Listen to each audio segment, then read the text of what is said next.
Good morning, everybody. Saturday morning here at the Snake Eater shop. Just getting some cars pulled out, customer cars that run. You know, we park them right here in the aisleway, getting them out of the way. 73 C10, the 66 F100 engine swap, the 51. The GT's going home next week. This should be out of here in the next couple weeks. This should be out of here in the next couple weeks. This should be out of here in the next couple weeks. Me and Phil in here on Saturday morning. Got the Camaro. That one's mine, but it needs a transmission. These two are going to become one. The C5 will go home next week. The Cuda will start next week. 56 Ford F1. That's gonna go home next week. 71 Camaro, that'll be here a little while. Today, we decided to put some effort towards one of our own projects. I mean, I've got so many projects, I don't even want to say it out loud and tell you guys how many cars I have that don't run. And I bought another one. This is my 83 K30 Sierra Grande camper special.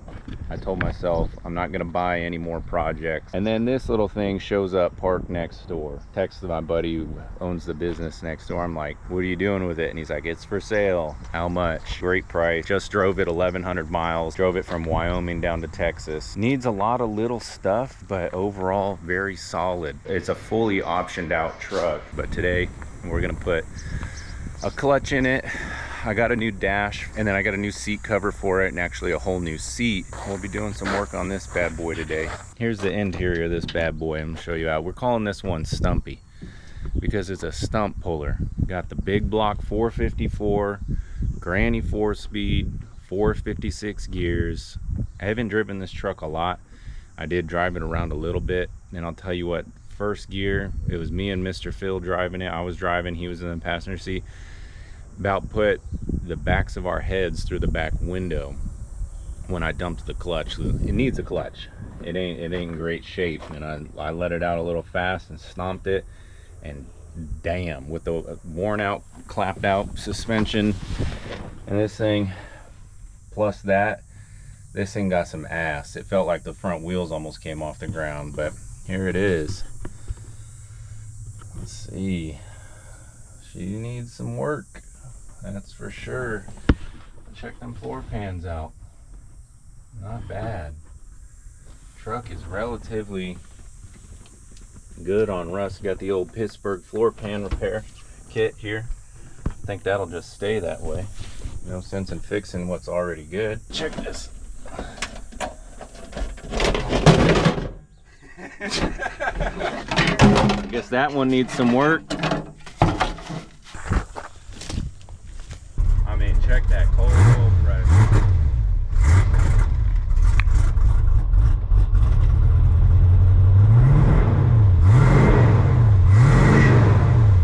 Like 85 pounds of oil pressure.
Straight. You got her. Come on. Straight.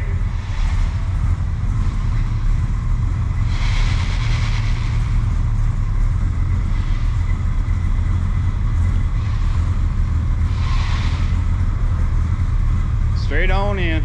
Right there. Yep. I don't think it needs a clutch. It definitely needs a clutch. Dude, the clutch, that's the throw. This is the action. That's it. Just right there. I mean, that might be like bordering on too much oil pressure. But yeah, we'll have to see what happens when it gets hot. Yeah, wait. Look at that freaking piece of plate steel. 3/8. Clean old rig. I mean, rust-wise, it's all surface except for that door over there. Yeah. You can't complain for what it is. Being used till the day it was sold, he said, as a farm truck. And there it is. Got the big old 454 Goodrich. Hood's nice and straight. Got the AN vacuum line. Guy I bought it from had literally just bought it, drove it home, and then I guess decided he didn't want it anymore. Well, he decided it was too much for him. Yeah, too much work or whatever, but he drove it from Wyoming to Texas, and he said it was 1,150 miles. Only thing that this thing doesn't have from the factory is AC. Everything else. Straight heater. Yeah, you know, back in the day, 83 optioned out was around work. The Sierra Grande, which is kind of like the Denali now, I guess. So there is some elevated trim stuff and whatnot. Camper Special, the 10,000 GVW. So this was a Holland boy back in the day. This is what it was built for pulling stuff. Got overload springs, a reinforced chassis. It's got the either Dana or corporate 14 bolt with 456 gears. I mean, this was built to haul. It's not really even a lift in the rear. Maybe 1 inch, 2 inches in the rear, we'll see. And then it's probably a couple inches more just leveling the front out. We want to run a little bigger tire, probably run the same wheels and either just clean them up and have them polished or paint them. Go back to the factory blue. Keep the 454, but we're gonna bump compression, oversize the radiator, put an NV4500 in it, so it's got an overdrive trans. It's typical of these. It's just right here. Had a blowout or something. Yeah, blowout or wasn't paying attention to something. It's pretty hard to find even new dualies that don't have one of the dually fenders. Yeah, exactly. It's at the corner too tight. Yeah. Then like down here, it's a little cracked, but for a ranch truck, I mean, it's straight. You can't even see any. Like I said, not even whiskey dents in this thing, man. Can you see any dents in it? Usually they're all smacked right here. This is all straight. But oh, it's got the dual fuel tanks. Oh yeah. So it's got like we figured it out. You tie all that in. 35 Look at the cab corners. 30 or 35 gallon fuel capacity. Yeah. And then you have your factory ventilation right here. Like here's a good shot right there. You really don't see any dents. Like the cab and fenders are good. You can see. But I mean, how long's it been sitting too? Yeah, A exactly. month? 3 weeks? A month? It's been sitting a month and it fired right up. Fucking crank for about a couple seconds. Fired right up. Got a hydro boost brakes. Yep. Right. Cab corner. Stop on a dime and give you 9 cents change. Just starting right here, which ain't nothing. But it's still pretty solid. Hydro boost brake setup. Oh, something's leaking. Look, probably the hydro boost, it looks like. Rubbed a hole. Yeah. Rounded it weird. This is interesting. I want to figure out what that goes to. What, this? Oh, that might be the trailer brakes. That's the trailer brakes. Yeah. Just teed it off. Got the lights on it. Got running lights. Even the ones without covers are working. So no headlights, no big deal. Look at the just bare filament up here. Yeah, the fender light's not working.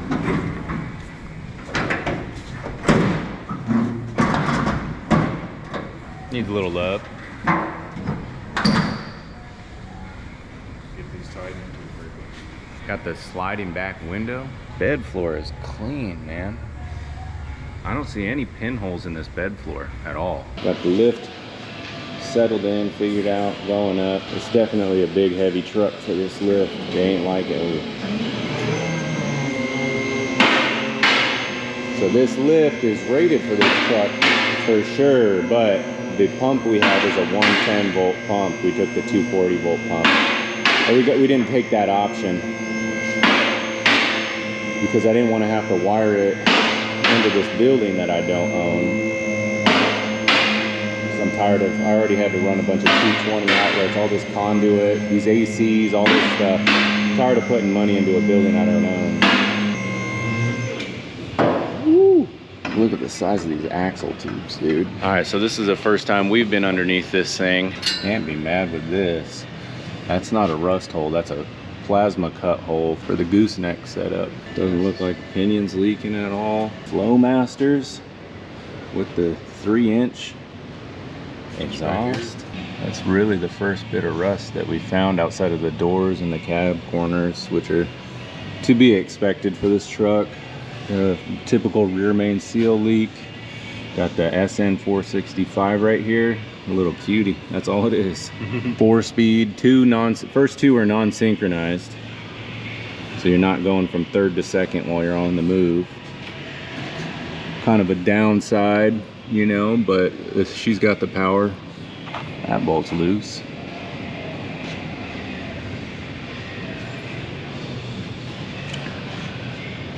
But man, the body mounts are freaking cash money. Really? Dude, they're pretty damn good. The rubber is solid. That's the Pittsburgh floor pan repair right there. So this is, you see the duct tape, so it needs some floor pans. Dude, you had the original freaking shocks on here. That's why it rides like absolute hell. I mean, the whole front end probably, actually, I mean, the front end doesn't look that bad. All the rubber and stuff is in decent shape. Brake lines are good. There's the road noise.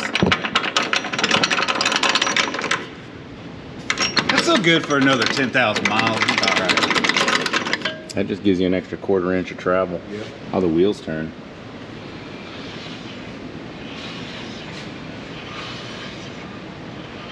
A little loose. Can't be sad about that. That one's pretty good. Yeah. So then just give her a little love while we got it up on the lift today and do a quick clutch. Look at that exhaust hanger. Hell yeah. Welded 3 links of chain to a rod with some all thread and then ran it up through.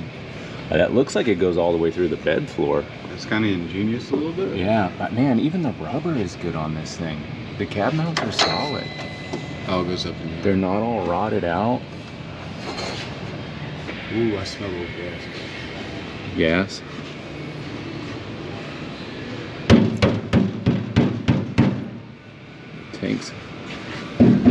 Tanks drug a couple times. Long time ago. Yeah. And then where's the crossover valve on this thing?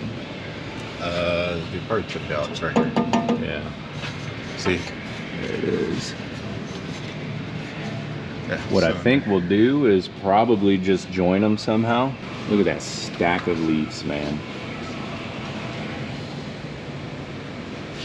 Breather tubes separated. Have to put a little filter or check valve on that.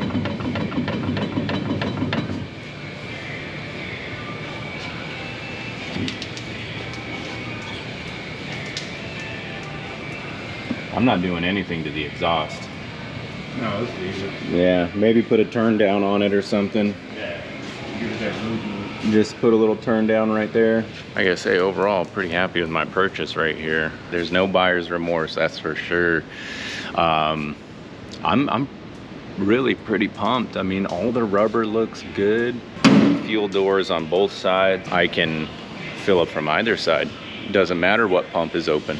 I freaking love it. I cannot wait to get this thing looking good. Already runs pretty good. All right, so we're gonna try to identify this rear end real quick. Phil's gonna go the old school way. I'm gonna just take a photo of it and send it to ChatGPT and see what happens, dude. Can you identify this axle? It is an 83 K30. It's either Dana or corporate. It says it's a GM 14 bolt corporate full float rear axle, not a Dana. No, Here's the Here are the identifiers. Differential cover. It has a distinctive 14 bolt cover. 10, 11. It's a liar. It's a liar. Haha, I beat the AI. Dana 70 HD in the rear. It's not a K30, C30. He lied to me.